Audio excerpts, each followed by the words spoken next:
Hey, y'all, I'm so excited to make this announcement. Fanatics FanFest NYC. It's the first of its kind, a 3-day fan event where sports, collecting, and pop culture collide. August 16th through the 18th at the Javits Center. Meet us there. We're going to be there recording live right there on stage. Signing autographs, taking pictures with fans, and much more. We may even kiss babies. They're bringing the biggest sports podcast from around the world so you fans can be a part of this experience. We will be sharing the stage with some of the greatest icons and athletes of all time. Derek Jeter, Tom Brady, Sabrina Ionescu, Allen Iverson. Eli and Peyton Manning will all be there, and we're going to share a lot of stories and laughs. Make sure you'll be there. Tickets are on sale right now. You got to visit fanaticsfest.com to learn more and buy your tickets. We hope to see you there. What up, brother? What up, G? Good to see you, bro. What up, boy? How you doing, fella? What's up with it? Yes, sir. What's up, friend? Good to see you, dog. All right, now, sir. Hold up, limitless. Niggas send me kind pinning it. I fought the head to witness it. Got my people feeling militant. Way I'm feeling got me up. On the mission got me up. Knowing me, I got the key. Only vision I can trust. Limitless. Niggas send me kind pinning it. I fought the head to witness it. Got my people feeling militant. Way I'm feeling got me up. On the mission got me up. Knowing me, I got the key. Only vision I can trust. Limitless. Niggas send me kind pinning it. I fought the head to witness it. Got my people feeling militant. Way I'm feeling got me up. Man, welcome to the Pivot. Appreciate it. It's Robbie Chosen now. Yeah. Correct. We'll get to the name changes at some point. This is Fred Taylor, Channing Crowder. I'm Ryan Clark. Welcome to the Pivot, part of the Fanatics family. You know, man, this show is about journeys, right? This show is about like where people come from. It's cool to be doing it here in Miami because this is part of your story.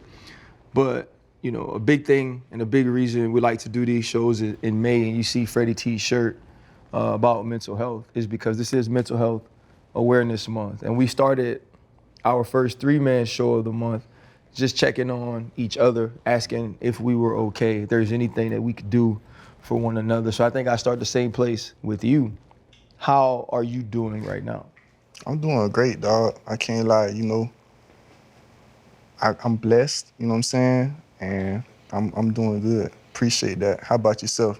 Oh, shoot. We just had a whole conversation about that, man, a couple of weeks ago. I'm excellent, first off, but I think it's still about evolution. It's still about growth. It's about understanding that we're never a finished product, and life won't stop lifing.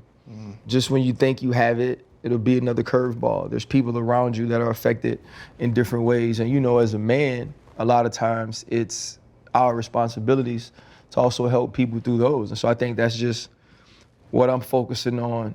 But for you, man, someone who was born close to MetLife, grew up in Florida, you know, had a mom. And I think one of the coolest things I've seen was when you got an opportunity to buy your mother a car. But you mentioned you guys had talks, but whether the lights was cut off, whether the car was raggedy, like your mom always had a very positive outlook on continuing to get through things. How did that affect you growing up? Yeah, you know, it was tough. Even when I was younger, it was a lot of instability for me, you know what I'm saying? And now I'm to the point in life where I can understand that. But, you know, a lot of it really wasn't her fault, you know what I'm saying? But the main thing she always instilled in me was that she didn't want me to grow up and have to struggle. You know, and I saw firsthand she was very transparent. Like, it wasn't like she hid things from me. Like, I remember walking out, going to school, car going, her breaking down, but still making sure I get to school and figuring it out, you know what I'm saying? And working 2-3 jobs, doing all she can to have me in sports and in something positive, you know what I'm saying? And even when I was young, she would fight so hard to try and keep me away from certain environments and certain things, and I didn't understand it at that time, but it's obviously maturing now. I see what she was trying to protect me from. Your upbringing, like I say, the internet, bro. You see the jumping around, you see different places, you see I talked to you a number of times. We done sat and talked for 30 minutes, and I know you're an intelligent dude, and then I see in college you had the ineligibility stuff and all that stuff, bro. Like, could you explain to me, because usually I can look it up, they ain't much on your upbringing. They ain't much on what you just spoke about of like, where did Robbie come from, where did Chosen convert, but like the upbringing from you coming up through the ranks. Like I was interested to know like your path, to be honest. Yeah, I mean, I was always smart. I just didn't always apply myself, you know, and I was stubborn, you know, but it was a lot of it too. Now that I've grown to the point, I had a lot of trauma from my childhood, and it took me to get to this point in my life to understand that. And one of the biggest things with me, I had a lot of built up anger, but sports was my getaway. That was my therapy, you know what I'm saying? But I didn't listen. You know, my life could have been a lot easier if I would have just did the right thing and just listened, but I didn't have that father figure to implement that. And it was like with my mom, I got to a point where, especially to me being mixed and me being a black man, there's certain things, and not a black man, me being mixed and, you know, being black, it was hard for me to certain things connect with her, certain things she just can't understand, in a sense, just being transparent. So that's where some of my struggles came from, in a sense. But, you know, looking back, if I would have just listened and did the right things, life would have been so much smoother. Like, that's a very interesting conversation, right? You talk about being biracial, and my oldest daughter is half white. Mm-hmm. And she was raised with me and my wife, who was black. And much of her tendencies, much of her cultures, much of her likes and dislikes are very much of African American, right? Because that's where she grew up. That was the cousins she was around. Those were the people she was around. Different conversations I could have with her about being a black woman, or conversations my wife could have with her about being a black woman. She was in the household for that, because whether I could look at you and say, okay, he's light-skinned, he may not be all black or whatever it is, to the world, you're a black man. Yeah. To the authorities, you're a black man. To the criminal justice system, you're a black man. Where did you go then to get those conversations, or to get that advice, or to learn? Was there anybody there for you?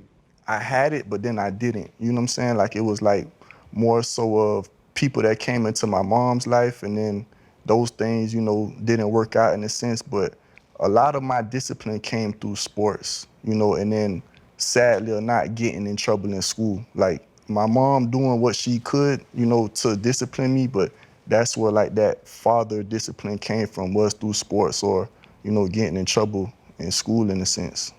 Being an undrafted free agent, did that increase the chip on your shoulder that you've had? Yeah, definitely. You know, I was thankful to have the opportunity, but I remember being at practice, like going through training camp, like I was just mad, you know what I'm saying? Like, I was just pissed off because I knew I didn't even get a chance to go to the combine, you know, and I knew, like, obviously my talent, I deserved that, but, you know, circumstances were what they were. But, you know, that was always my thing, just that was like releasing my anger. You say anger twice already. What's that? I'm biracial. My mama white, daddy black. They got divorced when I was 9. I was a black man living with a white woman in Atlanta. Like, you say the anger, and you said something about trauma. Like, I knew the struggle, you know what I'm saying? But like, I wasn't angry about it. Like, I understood the struggle. I understood, like, you know, we outside by the pool, and they talking about, yeah, you know, they calling my mama names, and it's just like, yeah, we good. You know what I'm saying? Was it from having a white mama? Where did that anger come from? Just not having that father figure, you know, like that consistent bond. You know what I'm saying? Like, I would see my dad, like, I'd go up to New Jersey and see him, you know what I'm saying, and he was trying to pursue his career. So I'd be in the house of my grandmother, God bless her, God bless the dead, you know. But even when I would go there, we wouldn't really have that, you know, that vibe like that, like we did, but it was always limited. So that's where a lot of my anger stemmed from, like wanting to have that bond with a father. With your father, or a father figure? I mean, my father, and then who I did have that father figure with, a situation happened with him and my mom, and then he was separated. They were separated. So it was like, just always kind of like that letdown, you know? You said your father was pursuing a career. What was the career he was pursuing? Music. Music. And I asked that because those sorts of careers aren't guarantees. Mm-hmm. Those sorts of careers don't necessarily love you back the way you love them all the time. And continuing to pursue those, there are some times where the home is not tended to, or whether it's the children, your loved one, your spouses, don't necessarily get the attention that they deserve. When Fred asked you about being an undrafted free agent, I think self-awareness is important. I was an undrafted free agent, and you know, the blessings of God and grace and mercy. I played 13 years, but I understood the struggle of it, right? Like you're not getting as many reps as the other guys early on. You feel like you constantly have to prove you're good enough. But I also looked back at my college career and said, okay, this year, my senior year, was I going out too much? Was I trying to mess with too many women? Was I focused enough to go work out and hit the weight room before practice? How did you look back on your college career, the mishaps with grades and being at home for parts of that, and say that those things played into why you weren't drafted? Nah, definitely. You know, I take full accountability, you know what I'm saying? Like, if I would have handled my schoolwork, none of that would have happened, you know, and if I wouldn't have been 1 foot in, 1 foot out, none of that would have happened. If I would have been 100, like, I look back, the biggest thing I wish I would have did when I was in college is the times that I struggled or I worried about this or was confused about whatever I was going through. I wish I would have just read the Bible and just prayed and just stayed still. You know, and when I first went to college, I kind of was in a shell in a sense and to myself, and, you know, I let temptation and, you know, certain people trying to hang out, trying to be around, and those are things that started pulling me off track. But, you know, I take full accountability for not handling what I should have handled. Yeah, I think that's where it starts. You know, we've all been young. We've all lived the college experience. We've seen a lot of the things through the same lens. The reason I asked you about having a chip on your shoulder, you mentioned your upbringing, or you mentioned your father. You can develop this like a callus. You know, I remember when you had the full grill, and you changed your name from Robbie with a Y to Robbie with an IE to Chosen. On the outside looking in, it was seen that you're trying to run from something. You know, not in a bad sense, maybe to run to something better. You know, a different identity where you're trying to forget about the past. Understand that this is who I am, but this is where I want to go and who I want to be. Yeah. Am I far off? Like, help me kind of pretty much on point, and I think that's definitely what it was. You know, a lot of it, you know, I was trying to put on for where I was from, you know, but that doesn't correlate with my NFL goals, you know, and I made it out of that, and, you know, that's part of what it was, you know, and it was the environment that I was surrounded in, the influence, but, you know, I've grown from that, but that is part of what the name change, you know, stems from. And then even deeper to, you know, I feel like I broke a lot of generational curses, but I developed a lot of generational blessings, and I want to pass that down to my seed, them to step into what I created and not what I overcame in a sense. You know, you say you have generational blessings and you want to pass those things down. Is it more so, okay, in the change in the name, now my lineage starts with me? Is that how you see it? Yeah, like who I've been, you know, I believe I've been reborn through Christ, you know, and I created a new identity. And, you know, I still face battles. It's not like you said, we still face curveballs and all that, but, you know, I have the wisdom and knowledge to withstand those things, and it's still temptation and all those things. It's just probably even more now because I'm aware of it, but, you know, just staying true to that and continue to grow through there. What started your path spiritually? What was sort of the catalyst? I would say, believe it or not, when I got my extension, it's like I got all this money, but what mattered was like my family and stuff was kind of like shattered a little bit. Like all that stuff got a little misconstrued, and, you know, I never been around millionaires or knew how to handle those things besides like players I played with and things like that. But you can learn through a person, but until you're really in that. So I would say when that situation happened, things just, what really mattered to me wasn't, you know, on point, and that's what really drew me real close to the Lord. Is that where Chosen comes from? Is that biblical? And then even from the Robbie to the Robbie IE to the Chosen to the... He probably just thought that was cute. The IE? Yeah, he probably like, you know what? I'm gonna throw another letter on that. Like, watch how I kill him right here. You feel me? What was the decision between? But the name change thing, it was killing. Like, I don't say it was killing me, but I kept seeing it. I'm like, damn, this motherfucker changed. Why couldn't it be Nathaniel or Brutus? Like, why? Nah, the IE and Y, I did that back in college. Like, growing up was always IE, but I personally liked Y myself, so I just changed it then, and then I just decided.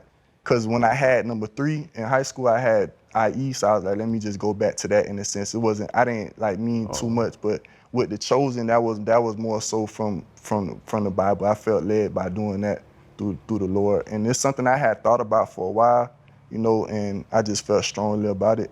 Like, was it just biblical because the chosen one and all? Like, we know the phrase behind it, but did it mean something to you, that name, or was it just a biblical name? Because you could have went with Bartholomew or Bethlehem or that name. Not Bartholomew was not biblical. Bethlehem. Yeah. And you could have went with anything else. You know what I'm saying? Like, why chosen? Bethlehem. Nah, chosen. Bethlehem. That's where the people, wasn't it? That's where in the Christ Bible. was born. Yes. He's always got to be a comedian. Bethlehem is a biblical term. I just felt like a lot for my life, you know, was that it was chosen by the Lord. You know, even with the NFL, like I tell myself, you know, I wasn't drafted. I was, you know, in a sense, I was chosen by the right team, by the right situation. So, you know, just deep like that. And I just think what that name, what that word, that name and stuff stands for, you know, it feels right.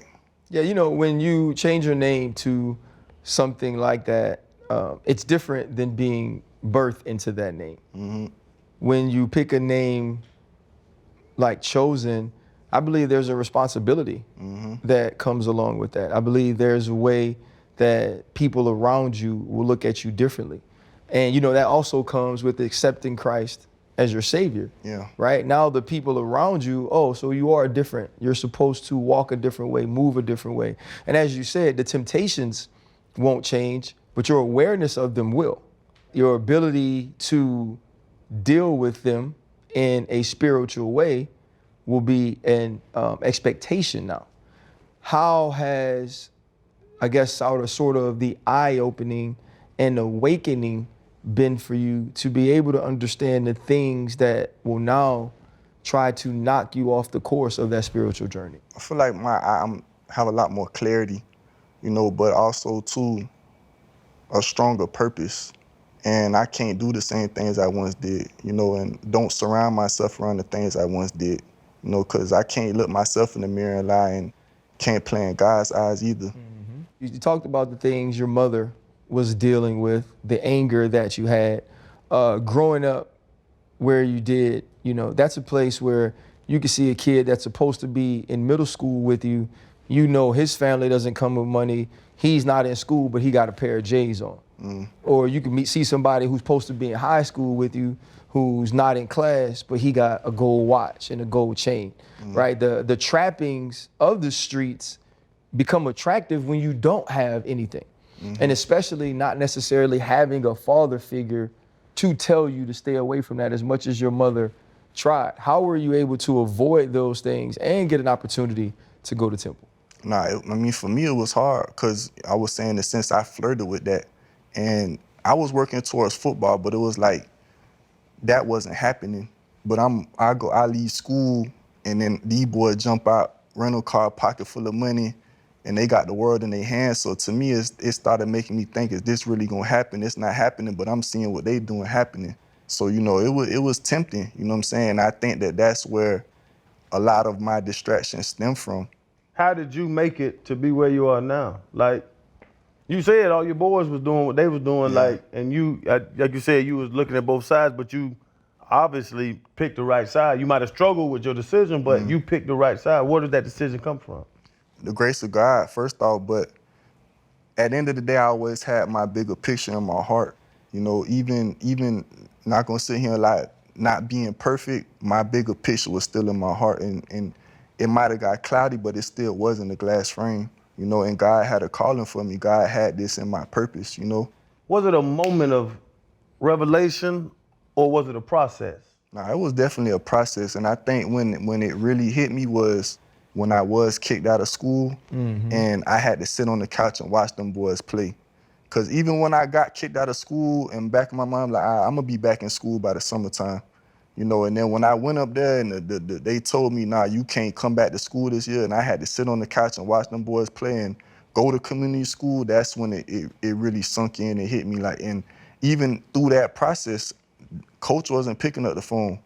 It wasn't no response. You know, it wasn't no, I almost went to a D2 school. You know what I'm saying? Like, it was almost, I was a regular, I tried to get a job. I couldn't even get a job because I had open cases. You know what I'm saying? That's when it, you know, as sad as it sounded, that's what it took for me to realize, like, you playing, you know what I'm saying? You said God had a plan for me. I like for you to change that to God has a plan for you. So You're speaking into existence, whatever that plan is. But I think overall, it takes, the steps are identifying, what's been going on in your life. And it seems that you've done that. And I think the next step, also what you're trying to do, it's taken a lot of courage to get to that point. What we do best here on the Pivot is we allow the guests to be themselves, to tell their story. In turn, what we get is we give back. We give back to the community. There's gonna be some young kid who's a fan of yours that's gonna watch this, that might be trying to figure out which direction they wanna go in life, whether they try to be that little badass dude in the hood, or they following the wrong person. They're gonna see and hear what you're saying right here today, and they're gonna be able to go back and make a decision that'll hopefully redirect the course of their life, allow them to pivot and reshape, what they want to do. So keep pushing forward, but you got to understand that there's a purpose.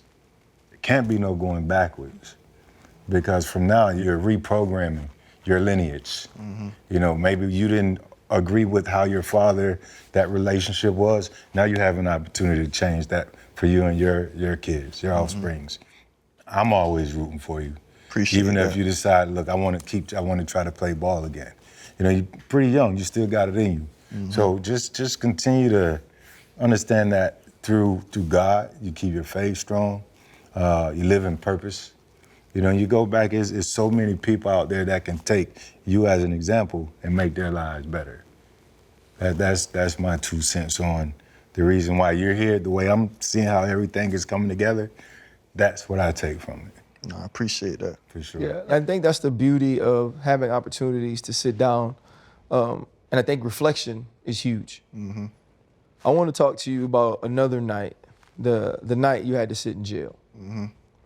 You mentioned sitting at home on the couch and, having to watch the boys play. I'll say something here that not many people know.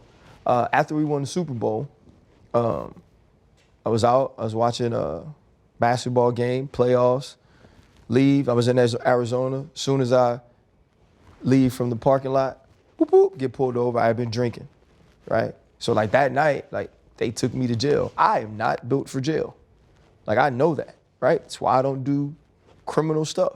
But in that moment, I'm sitting there, I just won a Super Bowl, just accomplished the things I'd wanted to accomplish. I was an undrafted free agent too.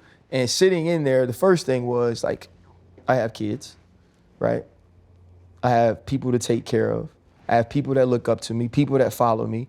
You're letting them down. I have parents, right, who raised me in a different way to be smart and make good decisions. And I got my last name. And all of those things at that point were in jeopardy.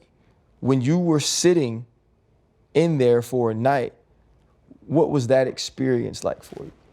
Nah, I just sat there telling myself, you in the NFL, this not your life, you know what I'm saying?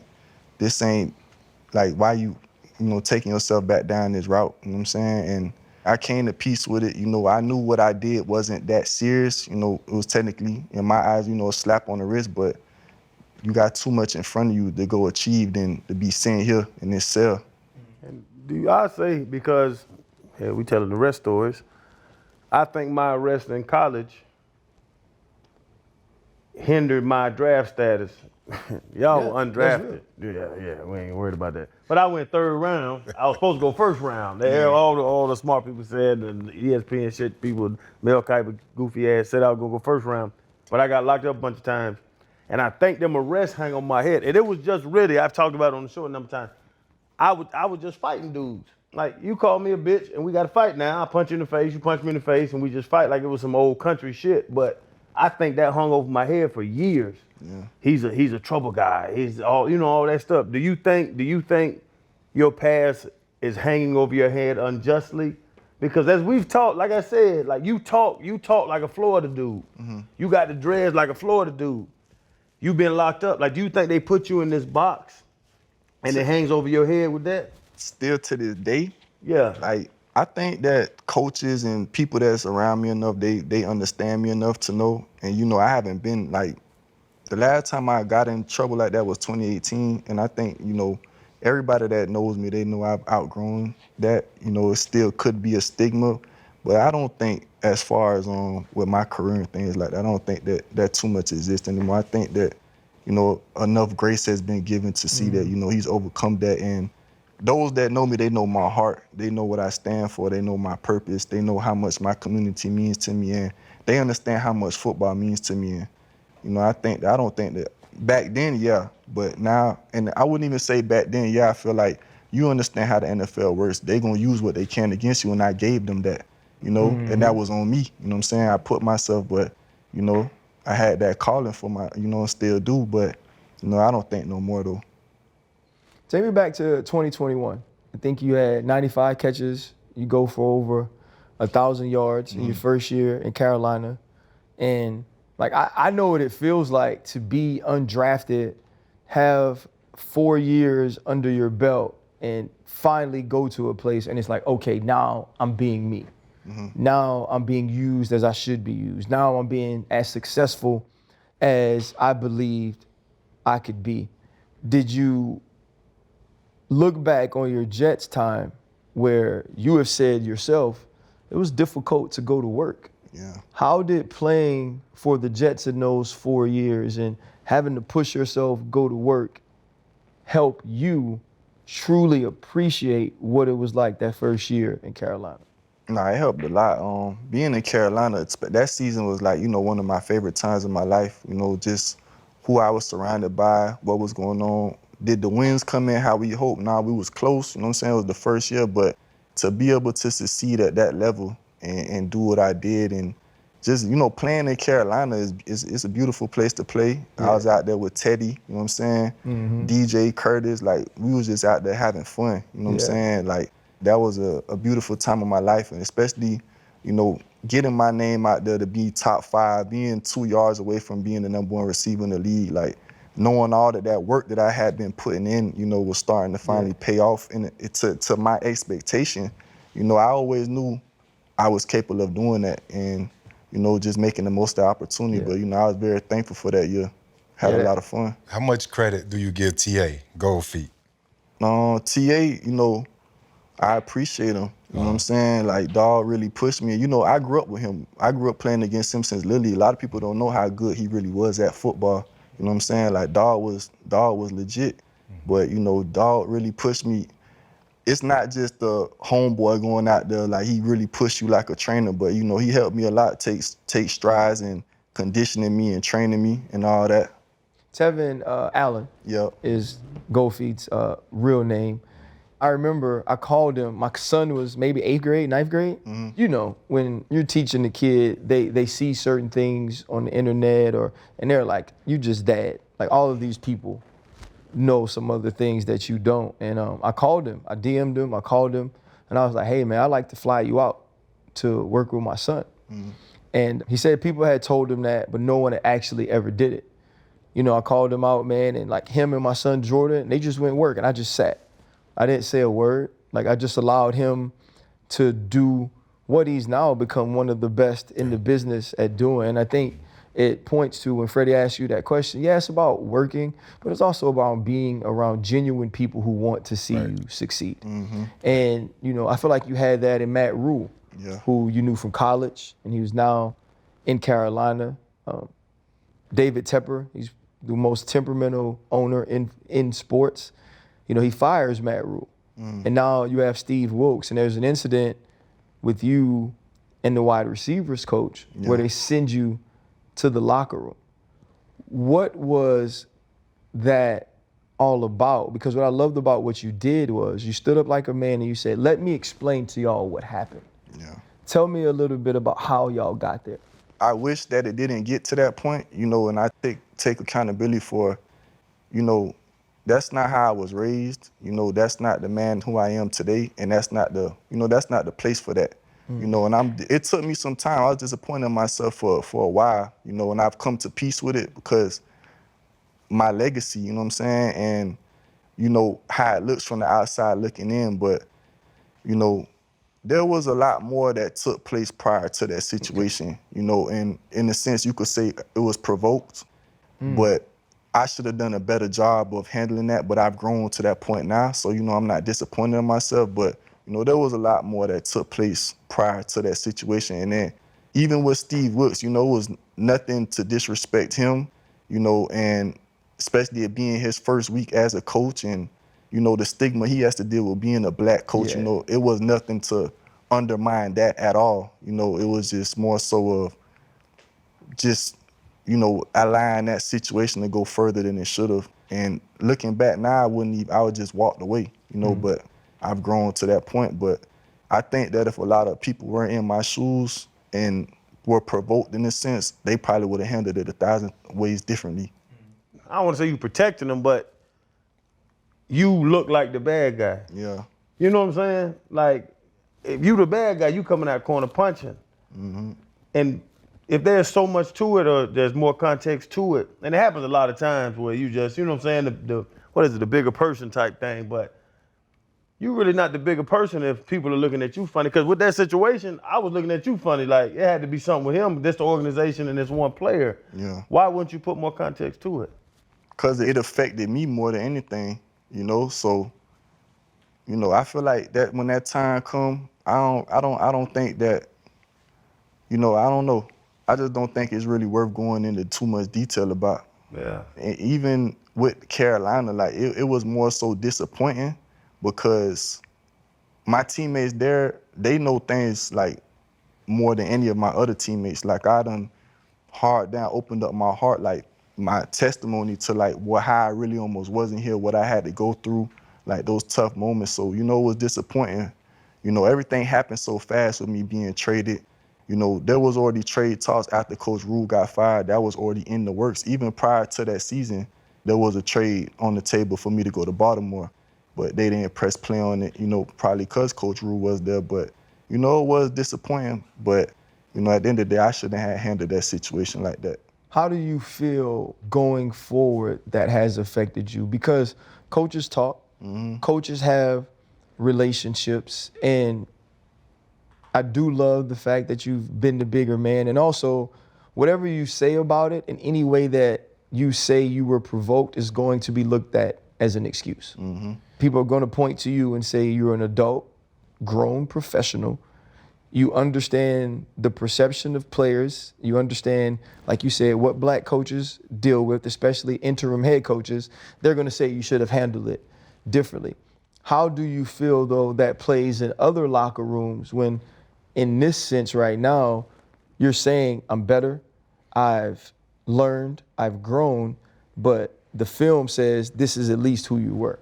I had to deal with that last year, and thankfully so, you know, the Dolphins, they was willing to, you know, give me the opportunity or, you know, make those phone calls with the right people to vouch for me.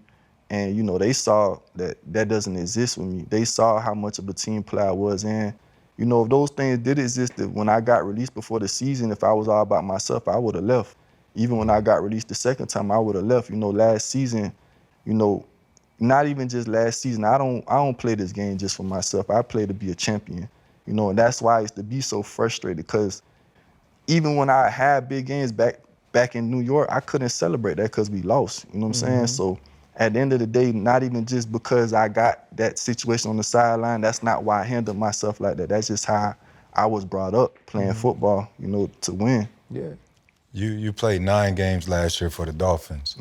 If you go back to, I think it was 2022, another receiver that's your age, 31, Jarvis Landry, he played 9 games before his last season. He didn't play at all last year, but he got invited to the Jaguars rookie camp.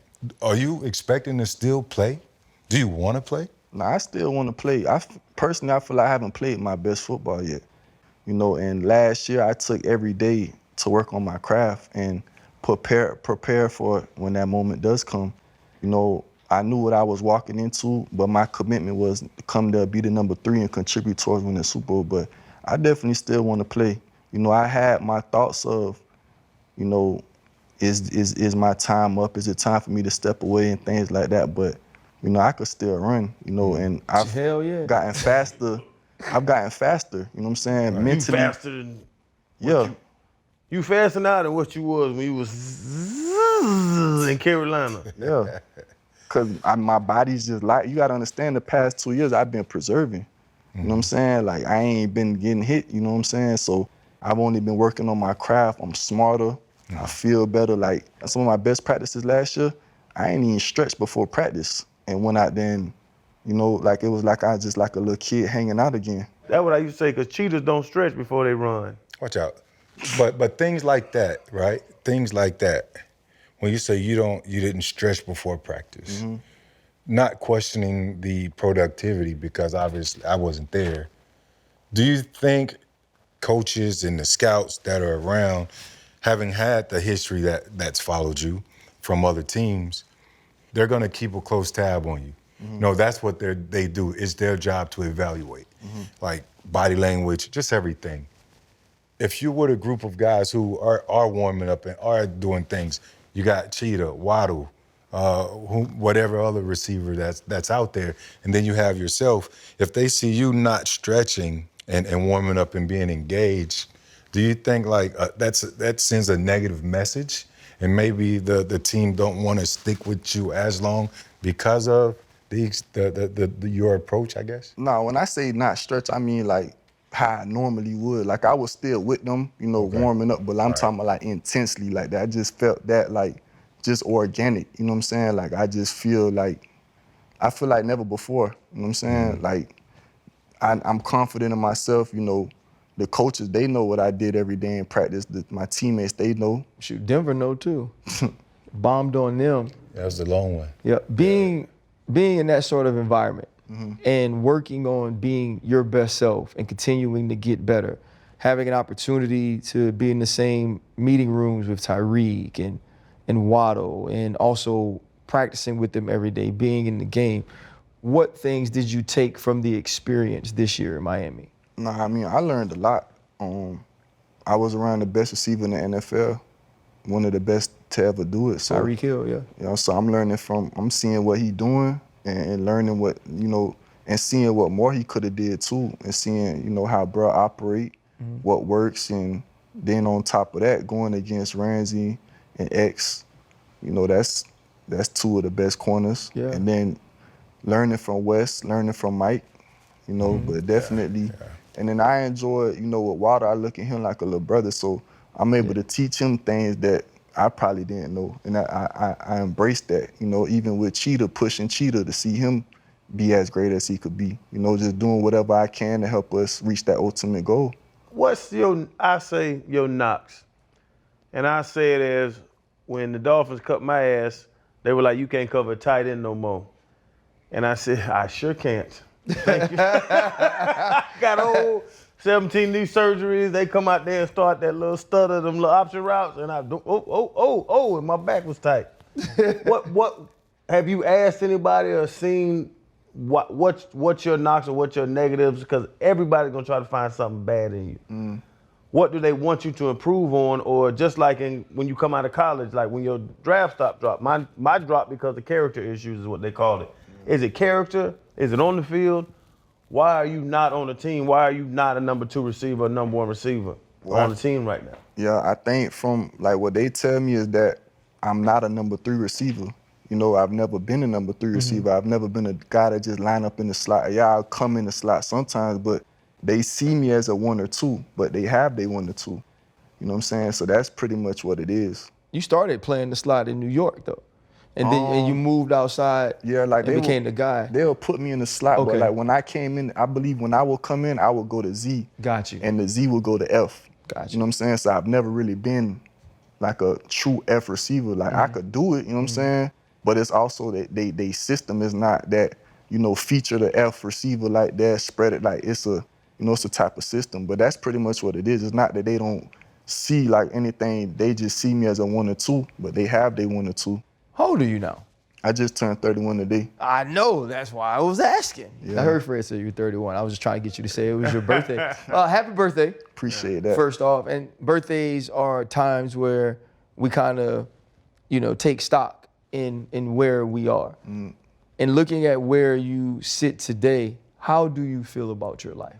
I'm very thankful for everything, you know, for what God has blessed me with, not just financially, you know, with family, you know, having a fiance and what we're working towards, and having my family members, and, you know, having lost certain family members allows you to grow that much more appreciation for what truly does matter, you know. But I'm thankful, you know, even for my career in the NFL to date, you know, being undrafted, overcoming what I overcame, and being at peace. And I'm not in a situation where I need to be on the team to pay the bills. Of course, I'm gonna play the game like that, but to have freedom, you know, to be able to wake up and just be at peace and be happy. And, you know, I'm at a point of life where I went through, you know, seeing what about materials and all those things, and those things don't hold value. I'm thankful for fresh air and going to the beach and doing the simple things and putting smiles on people's face, and, you know, what truly matters in life, and, you know, the bigger picture.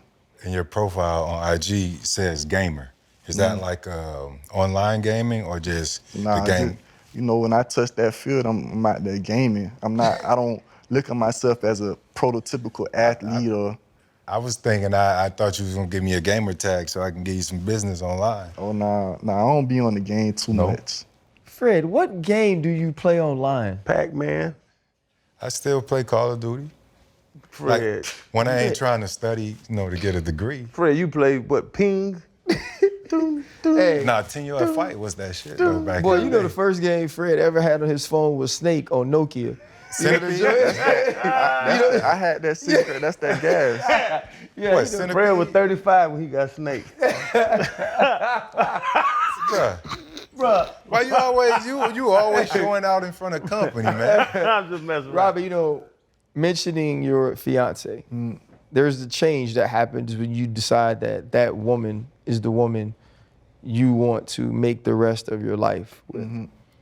What made, you know, now or when you made that decision, the time, and what made her the right person? You know, I feel like God led me to that, but she was solid. You know, she genuinely was there for me for the right reasons. And at times I struggled with accepting love, and that was just because of my own issues.